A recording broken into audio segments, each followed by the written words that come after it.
Paranormal Investigations Hawaii, from the case files of Harry Wong, Paranormal Investigator. Season 1, Episode 4, The Ghost Dog of the Contessa, Part 1.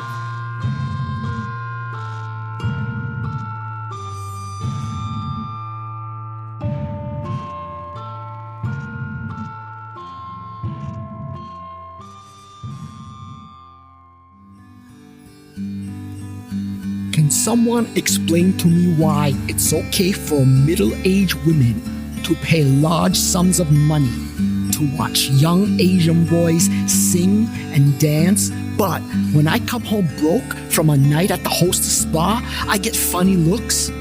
What the heck am I talking about, you might be asking? Well, this question came up recently when my friend Mahealani asked me to dog sit for her this weekend.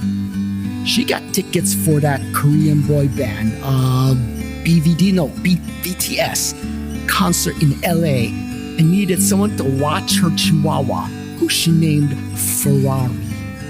She's 52 years old, my friend, not the dog, and enjoys watching 19-year-old boys singing and dancing and gyrating. But I get grief when I contribute nightly to the welfare of single mothers working at the hostess spas. Anyways, end of rant.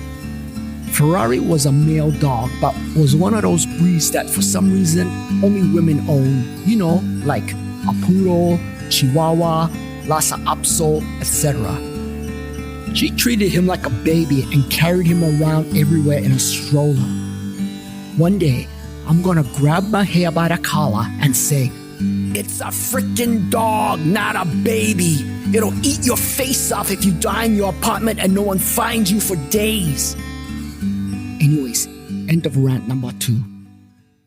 Since I owed my hair many favors, some of which involved borrowing large amounts of cash, and despite being a cougar, she was a cool wahine, I agreed to watch Ferrari. Besides, it had been a slow week. The only case I had was a man who thought his Mercedes was haunted after watching the movie Christine. Just because it made strange noises and frequently died on him didn't mean the car was haunted. It just meant he should have bought a Toyota instead. I packed a weekend bag and drove over to Mahea's condo. She lived at the Contessa in the Mo'iliili neighborhood of Honolulu. That was another reason I took the gig. The Contessa had a reputation of being haunted, and even though I'd never experienced any paranormal activity on my previous visits there, I still felt some weird vibes around the building, what we in the ghost business call the heebie-jeebies. That's one scientific term. Based on my past experiences, especially on the case that caused me to leave HPD, I needed to gather as much intel as I could about these entities.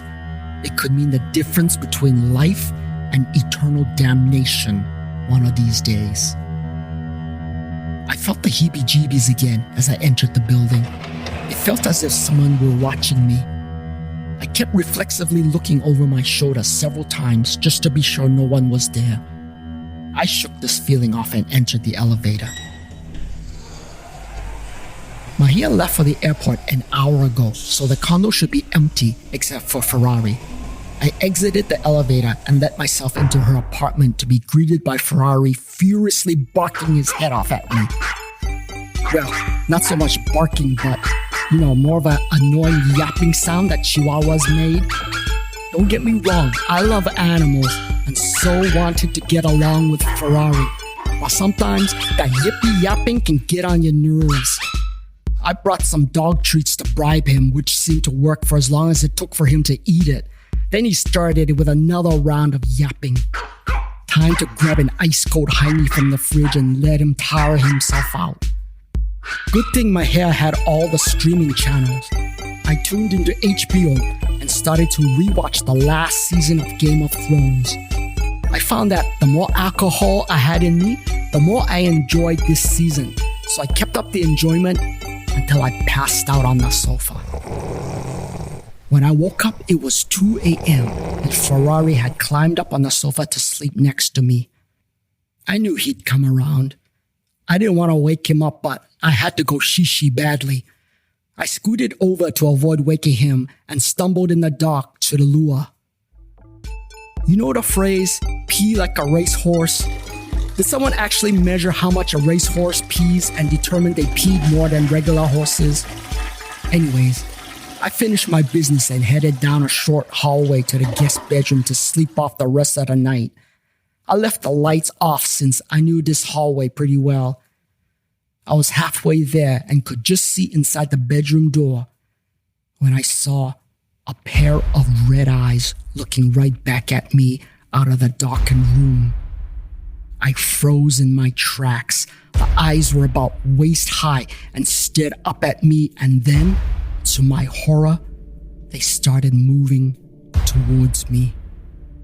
I backed away quickly as whatever it was closed the distance and followed me all the way back to the living room. The eyes, along with the body it belonged to, stepped out of the shadows into the dimly lit living room, revealing a large black dog. It looked like a Doberman Pinscher, also known as a devil dog. It glared at me and bared its fangs as it drew its saliva onto the carpet below. "Come on, Ferrari, aren't you gonna do something?" I spoke absently to the Chihuahua while I thought of an escape plan. Ferrari, however, didn't seem fazed by the big black dog. He continued to doze on the couch. The Doberman opened its jaws again. I looked around quickly for a weapon to use in anticipation of being eaten alive when, to my surprise, instead of opening its mouth to start chomping on my bones, the Doberman yawned, then sauntered slowly to the sofa, clambered on, and fell asleep next to Ferrari. "Holy Mother of Moses!" I exclaimed out loud. The Doberman quickly fell asleep and started snoring. Dumbfounded, I sat down on the armchair across from the sofa and stared at the dogs. They were both sleeping peacefully next to each other, like they had been friends forever. I'm gonna give Mahia an earful when she returns for not telling me she got another dog. If I'd known, I would have asked for something more in payment instead of just leaving some of her Ono oxtail soup in the fridge. Oh well, nothing more to do here. I went back to the guest room, flipped on the light for a moment to make sure there weren't any other surprises, and promptly passed out until morning. I woke up the next morning to the sound of a yapping, hungry Ferrari. I looked at my phone, which indicated it was 11 a.m. already. My head kept ringing like it was on church bell on Easter Sunday morning. I got up, went to the kitchen, and looked around for dog food. I found one medium-sized bag only. I hope both dogs ate the same food. I put out a scoop into the one dog bowl that was nearby. I guess they shared the same bowl? Wasn't that unsanitary or something? I guess if a regular part of your leisure activity was sniffing butts, then sanitariness wasn't a big concern anyways. "Hey, leave some for Dobby the Doberman," I told Ferrari as he snarfed up the food immediately. I didn't know what the Doberman's name was, but if I had a Doberman, I'd name him Dobby. "Dobby, time for breakfast," I called out to the Doberman. No response. I would have expected Dobby to be hungry too. I went to the living room to look for him, but he wasn't there. I searched the rest of the apartment, but he was nowhere to be found. Now I started to panic. How could I lose a 100-pound dog in a 2-bedroom apartment? I searched again, looked under the beds, looked in the closet, the bathroom, nothing. The only place I hadn't checked was the balcony. Damn it, did he get out there and fall over the side? It was a 20-story drop. If he fell over there, there wouldn't be much left of him other than a mark on the concrete parking lot below. I was relieved to find that at least the balcony door was locked and closed. I opened it anyways to be sure, and he was not on the balcony. I held my breath and looked over the side, dreading what I might see. But there was nothing on the ground in the parking lot below the balcony. That was a relief. Now, I still gotta figure out where the dog went and how I would find the bugger. What if it got outside the front door somehow? There wasn't a doggy door in the apartment though, so I checked outside the hallway just to be sure. Maybe it got out and one of the neighbors found him? I went into the hallway and looked at all the common areas, the trash chute, the laundry room, the fire escape. Nothing. I went to the closest next door neighbor and rang the bell. A young boy of around 8 years old opened the door. "Trick or treat," I said jokingly. It was late November. "I ate all the candy already, but you can have my oatmeal. It's yucky." A few seconds later, a person who I assumed to be his mother appeared behind him. She was about mid-30s. She was a bit disheveled, as if she just woke up. She was pretty, even without makeup. Dark brown hair, brown eyes, medium height and weight. She had what looked like a few bruises on her upper arm. As a former police officer, you notice these things. She saw that I was looking at her bruises. She covered it up with her hand and quickly said, "Uncle, we know like anything you selling. We already go to church and we no need another copy of the Watchtower." She gave me a stern look as if I were wasting her time. "Oh no, I'm not selling nothing. I'm watching my hair's dogs next door." She visibly softened at the mention of my hair. "Oh, sorry about that, Uncle. I thought you was another salesperson at my door. They keep getting past the security and slipping into the building. What you need?" I had resigned myself a little while ago to the fact that I had transitioned from brother to uncle, which was what younger folks called older males who may or may not be related to them. That, along with auntie, cuz, bra, brother, and sister, are local terms used to address strangers in a respectful way. But if you were called uncle or auntie, that meant you owed. "No worries, sis," I replied. "My name is Harry. I'm a friend of my hair's. I'm watching her 2 dogs and I'm missing one of them. Have you seen a big Doberman dog running around the building this morning?" For some reason, she started laughing. I appreciated people laughing at my jokes when I made them, but I didn't say anything funny yet. At least not intentionally. "Oh, sorry, Uncle. Please call me Harry. And you are?" My name is Jesse, Uncle. I mean, Harry. And this little Kolohe is Brandon." She pointed to her son, who smiled and gave me a big shaka sign. She then giggled again. "I'm laughing because my hair only has 1 dog, not 2. You just met the ghost dog of the Contessa." "What? No ways. I've met plenty of ghosts. I think I would have recognized a ghost dog from a real dog." "Well, from your breath, I think you were drinking last night, right? That could have impaired your judgment." Well, that could be true. I only saw Dobby in the middle of the night when I woke up to Shishi after downing a 6-a-hiney. "Dobby?" That's my nickname for the Doberman. "Oh, okay. The ghost dog has been seen in the building for years. He's mostly harmless if you don't approach him. He appears some nights and just wanders in and out of apartments. I wonder if he wants something, but no one has ever found out what he's looking for." Does anyone know when this started? "The rumor is that someone killed himself decades ago in the very apartment my hair lives in. This person wasn't found for weeks, and the dog belonged to him. The dog died of starvation. Poor thing. That's why it looks so skinny." I thought dogs would rather eat their owners than die of starvation.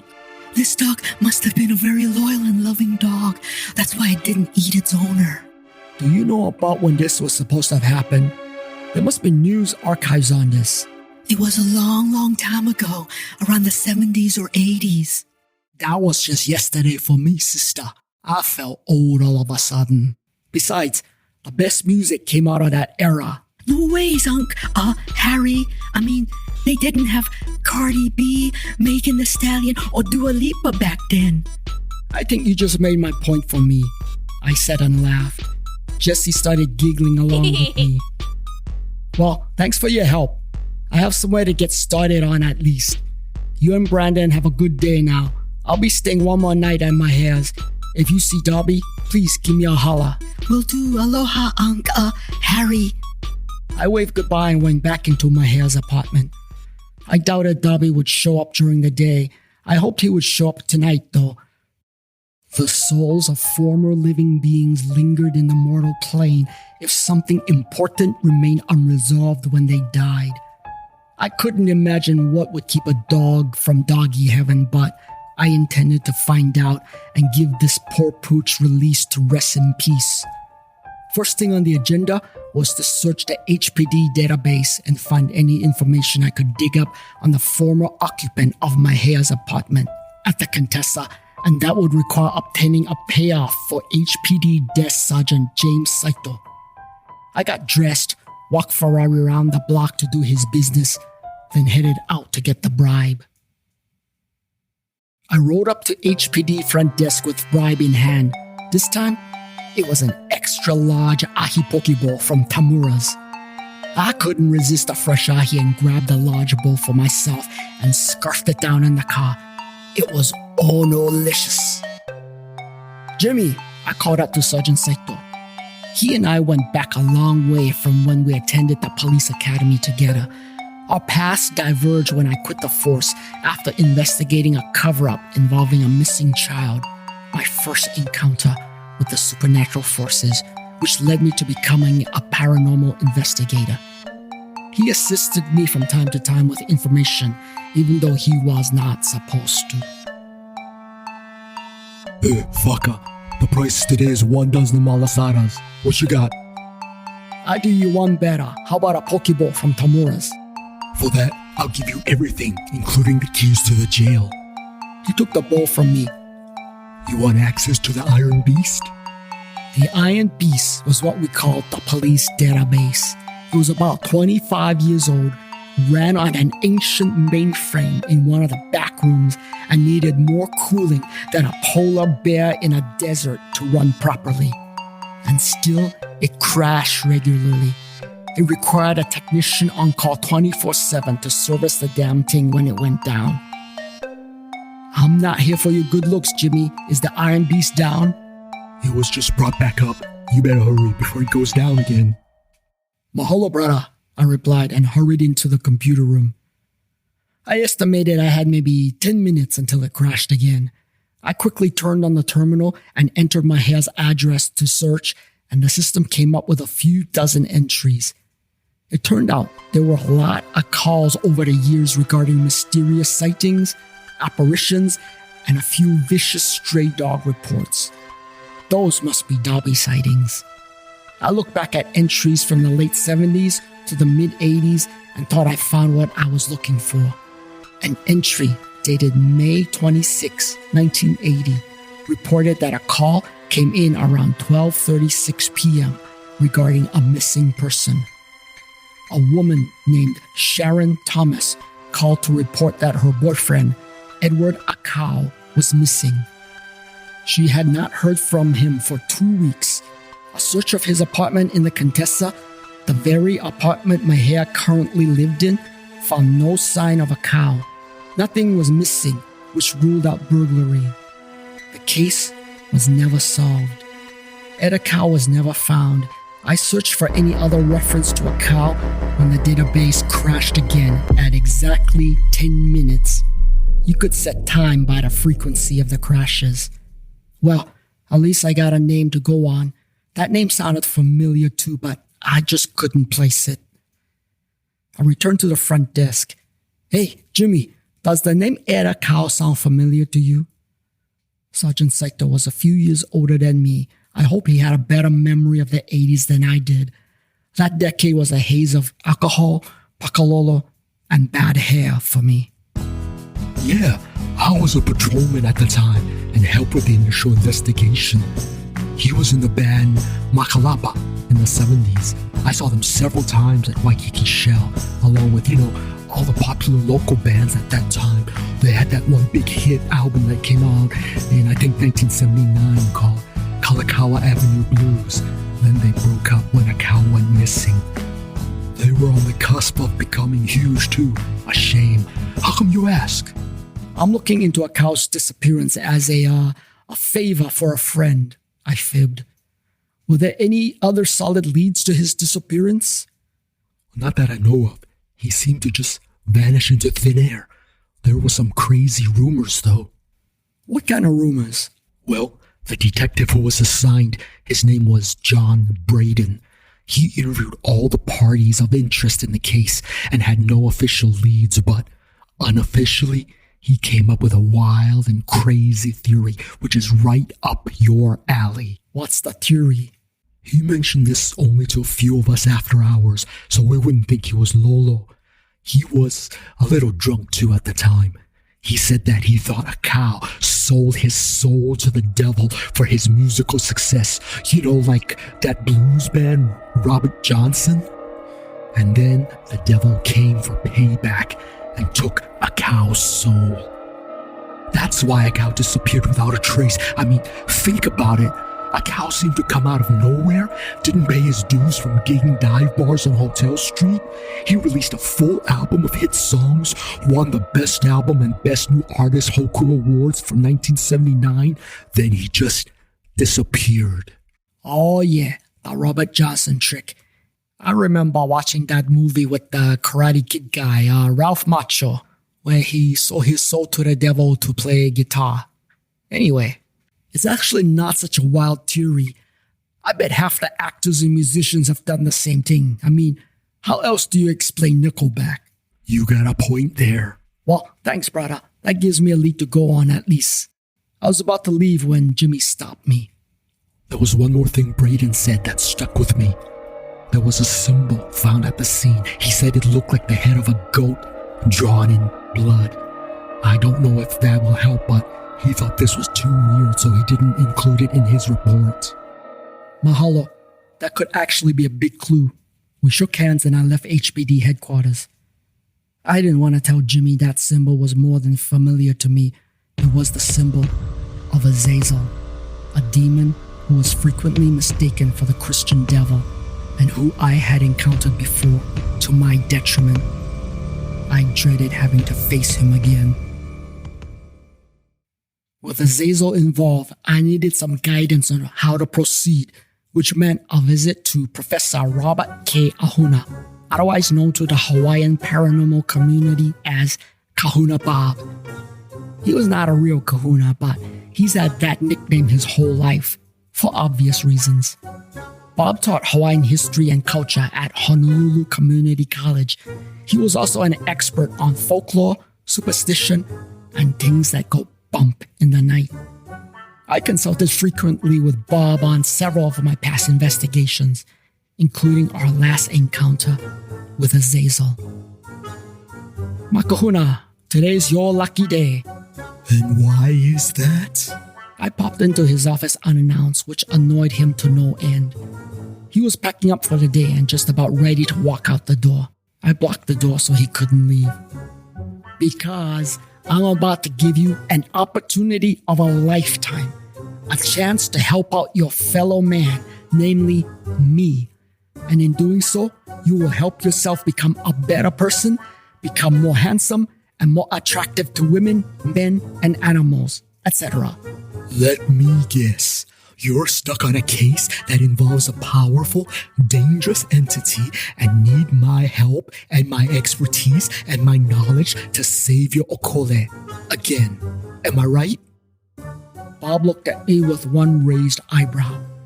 I don't know how he did that so effortlessly. It was like he constantly practiced raising his eyebrow so much it remained stuck in that position. Close. I do need your knowledge and expertise, but not to save my okole, but to save a dog's okole. Now why would I want to save a dog's butt?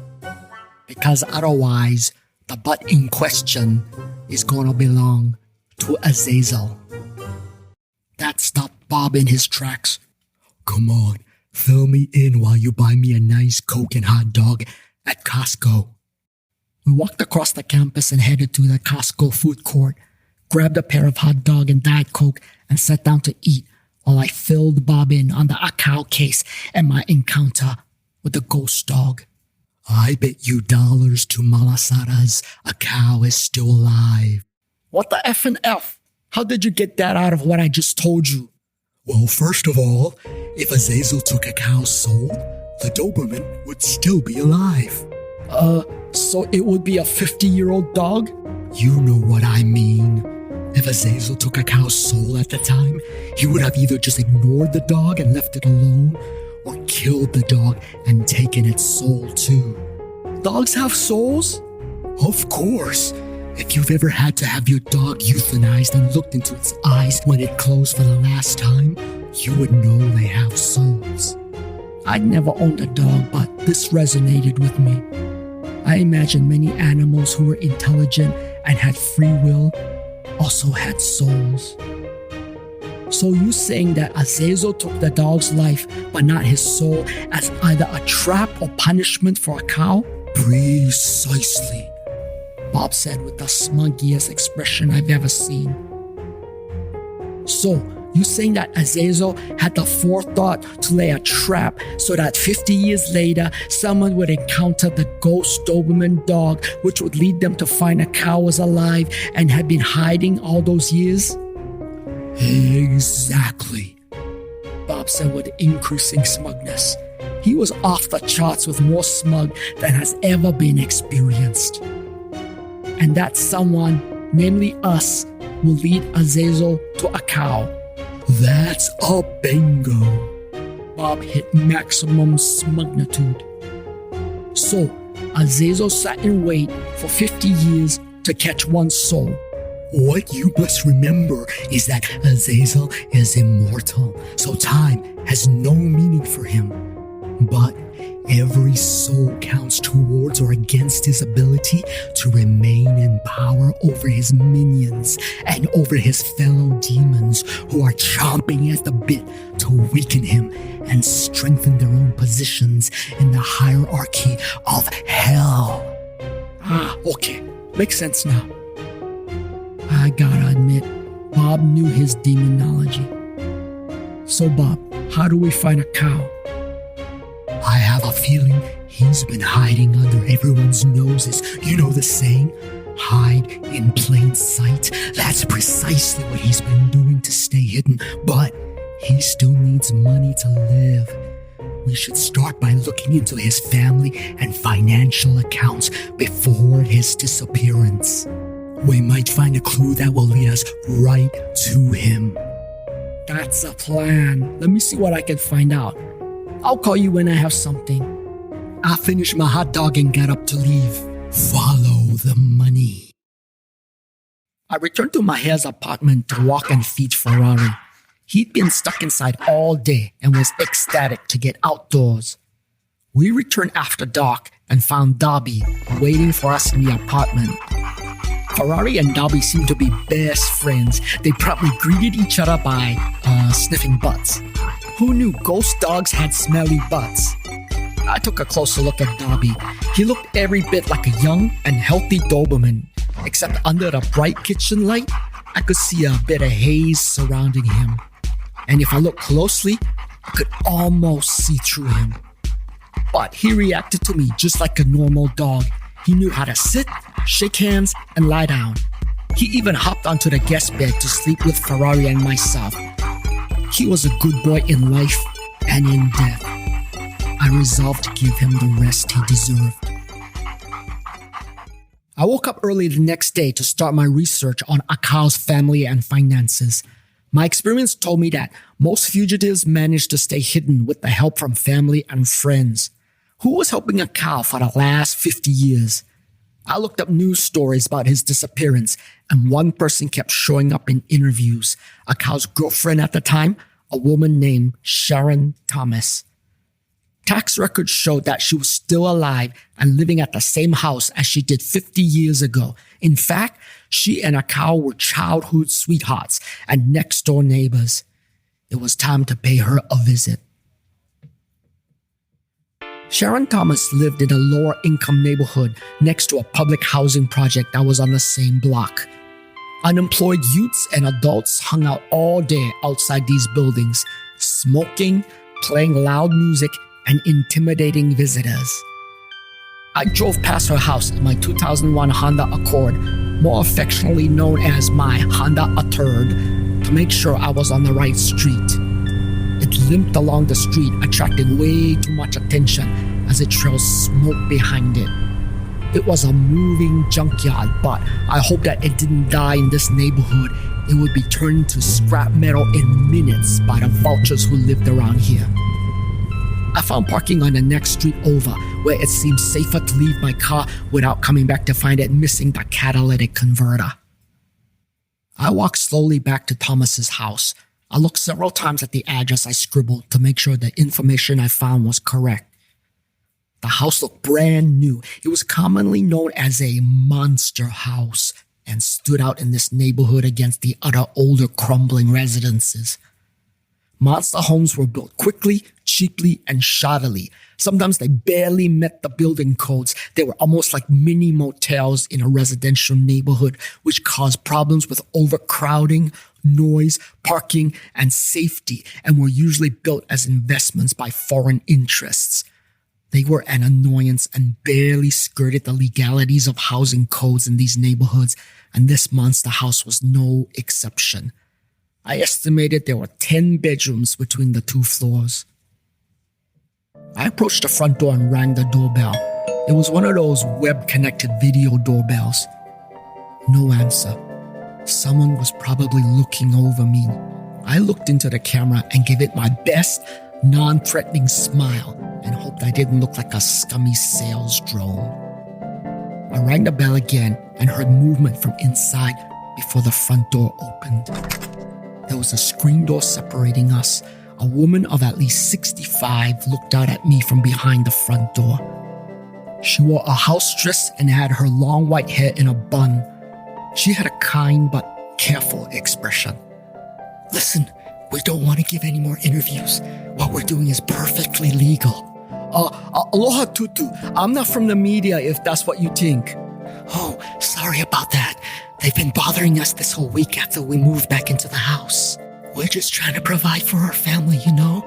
Sometimes, when everything is gone, Ohana is all you have left. Oh, I understand, Tutu. It's a lovely house you have here. I'm looking for Sharon Thomas. My name is Harry Wong, and I'm an investigator. Once I mentioned the word investigator, she shut down immediately. I really don't have any information to give you, I'm afraid. But I haven't asked any questions yet. Are you Sharon Thomas? Yes, but I don't have anything to say to you. Please, Auntie. I just need 5 minutes of your time, then I'll leave. You have 4 minutes and 55 seconds left. Why don't you come in and sit down? Mahalo. I followed her into the living room and sat down on one of the chairs. For a newly built house, it felt surprisingly warm and lived in. The furnishings weren't new, they reused their old furniture. There was evidence of life all around. Pictures hung on the wall and mantel, plates left on tables, toys left on the floor. Did you know Ed Akau in the 70s? Was he your boyfriend? I got right to the point. Sharon Thomas stared at me as if she'd seen a ghost. I haven't heard that name in decades. I knew him once, a long time ago. He was my childhood sweetheart.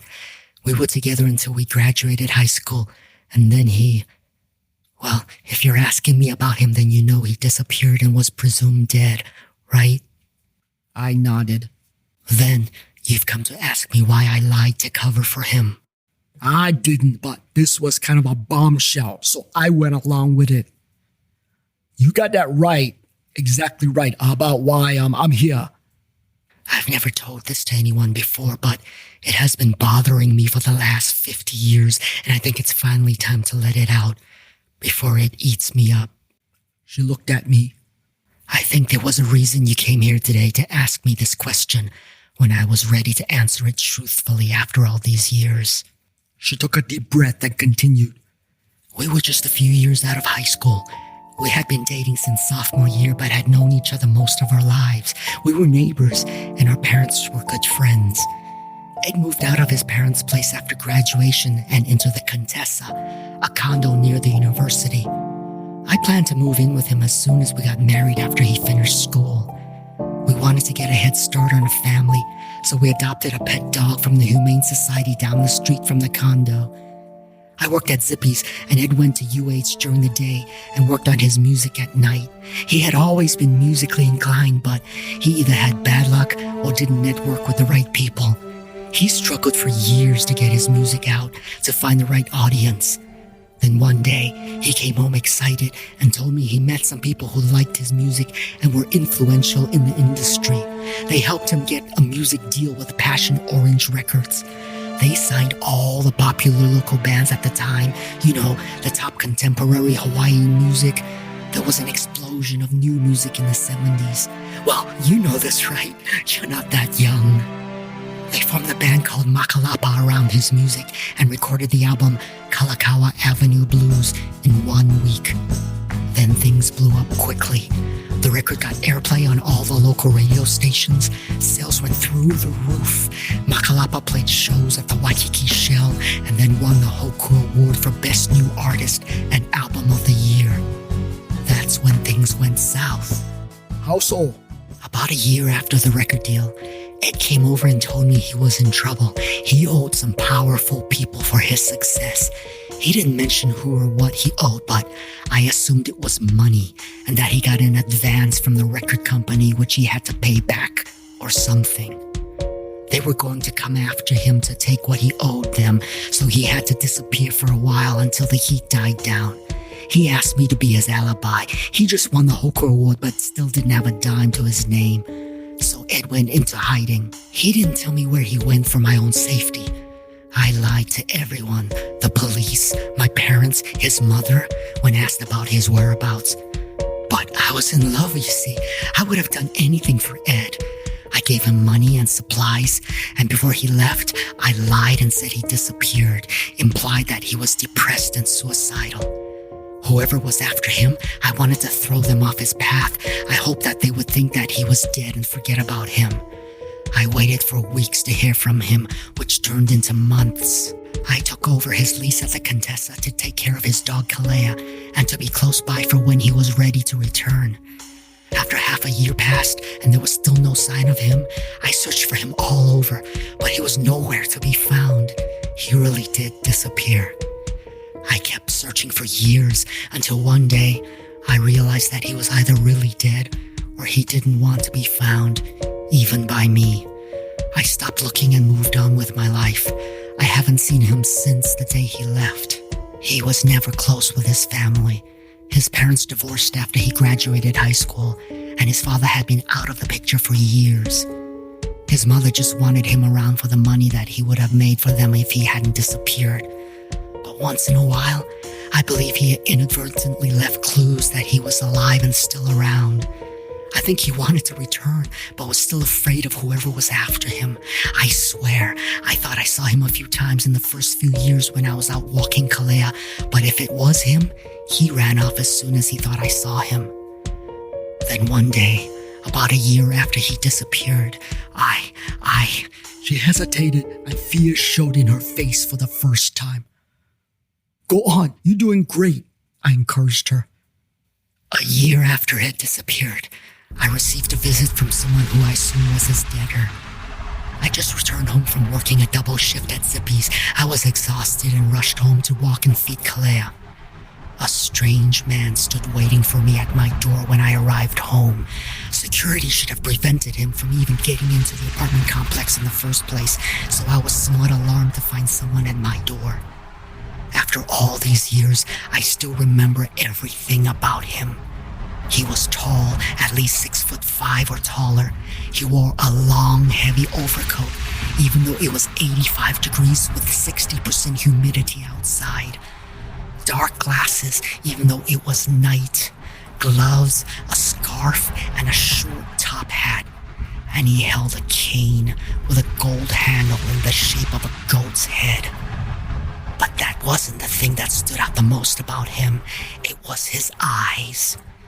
Even behind the dark glasses, I could see that his eyes glowed a dark red. I froze in my tracks when I saw him at my door.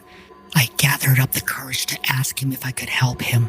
He spoke in a deep, guttural tone. His voice was like the sound of a car crusher smashing a car into tiny bits. Ms. Sharon Thomas, if you would be so kind to direct me to where I can find Mr. Edward Acow. I told him truthfully that I hadn't seen Ed in over a year. I don't know if it was my imagination, but his eyes then glowed brighter, and I felt it looking at me, looking into me. What seemed like an eternity at the time, but only a few seconds passed, and he was gone. It was as if I just woke from a bad dream, but usually I forgot those dreams immediately. I will never forget meeting this thing. Sharon visibly shivered. I thought that was it. I would just walk and feed Kalea and try to forget what just happened. I was about to stick my keys in to open the apartment door when I noticed it was already open. I cautiously entered and found my poor Kalea lying dead on the kitchen floor with blood everywhere. He usually sat next to his food bowl and waited for me to come home from work. I'm sure that day was no different. That monster has some sort of act of revenge and cowardice, killed my poor innocent dog instead. I screamed until the neighbors came over and called the police. I don't remember much after that. I was told afterwards that I collapsed and passed out. They took me to the emergency room and I stayed overnight. My parents picked me up the next day and brought me back here to their house so they could keep an eye on me. They also arranged to take care of Kalea's body. He was cremated and I still have his ashes with me. I couldn't stay in the apartment anymore and moved back in with my parents. I've lived here ever since. I know you probably don't believe me, but that's the God-honest truth. I believe you 100%. I investigate these type of incidents for a living, and although it doesn't seem like it now, you were lucky to have escaped with not only your life, but with your soul intact after your encounter.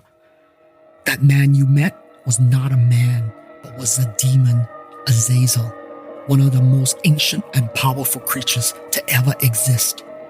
Unfortunately, he required some kind of blood sacrifice. He killed Kalea since he couldn't take Ed's soul, and he kept Kalea's soul as hostage on the earthly plane until he is able to take Ed's soul, per their agreement. That's why Kalea's spirit haunts the Contessa and can't find peace and rest. No! There were rumors that Ed owed someone for his success, but I never imagined the extent of what he sold for it. I mean, how did he think it was worth his soul? I guess when you're young and without much, you think fame and fortune are everything. You don't realize there are things much bigger and much more important than the immediate gratification. My poor boy has been alone all these years. I heard rumors and urban legends about the Contessa being haunted, but I never knew it was about my dog. I tried to comfort her. You didn't know. How could you? But Kalea has not been alone. He's been somewhat adopted by the residents of the Contessa. They treat him as if he were a real live dog. They greet him and he hangs around with all the other pets in the building. Animals are more sensitive to the supernatural than we are. I mean, haven't you ever seen dogs and cats react to something in the house that you can't see? Of course, these could be invisible dead people who are haunting you, or aliens, but I like to think they are playing with ghost pets from the past who are still around for whatever reason. Sharon smiled at this. Besides, it's not your fault, but I think I can help you now. However, we need to find Ed. Do you have any clues where he might be? I don't know. Sharon composed herself. Like I mentioned earlier, I haven't had any contact with him for 50 years. You know him or knew him as best as anyone. Can you think of anything, anyone, anywhere that could keep him hidden for all that time? Sharon thought for a while. I don't know if this is what you're looking for, but his family secretly owns a plot of farmland in Eva. They didn't want to pay taxes on it, so the deed was under a distant uncle's name. They could have sold this land over the years and made a lot of money, but they never sold it. It just remained farmland, even though no one farmed there anymore. That's exactly what I'm looking for. Something very few people would know about Ed. Something that's not officially recorded and could be found by someone doing an online search. I bet that's how he's kept himself hidden. I can take you there.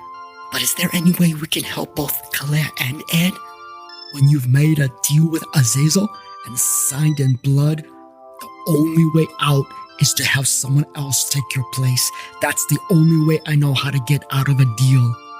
Sharon nodded. All right, thank you, Mr. Wong. If you're ready now, I can take you there. Now is as good a time as any. And please, call me Harry. Call me Sharon. Give me a few minutes to get ready and we can go. You're driving, right? Yes, but I can't guarantee we won't break down in my hunk of junk. But that's what roadside assistance is for, right? I smiled.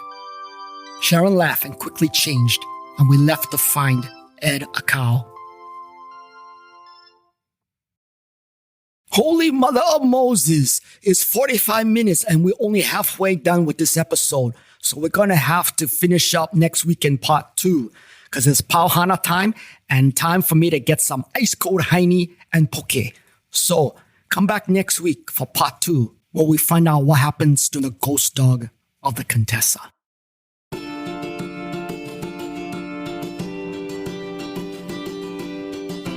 You have been listening to Paranormal Investigations Hawaii from the case files of Harry Wong, Paranormal Investigator, a fictional podcast.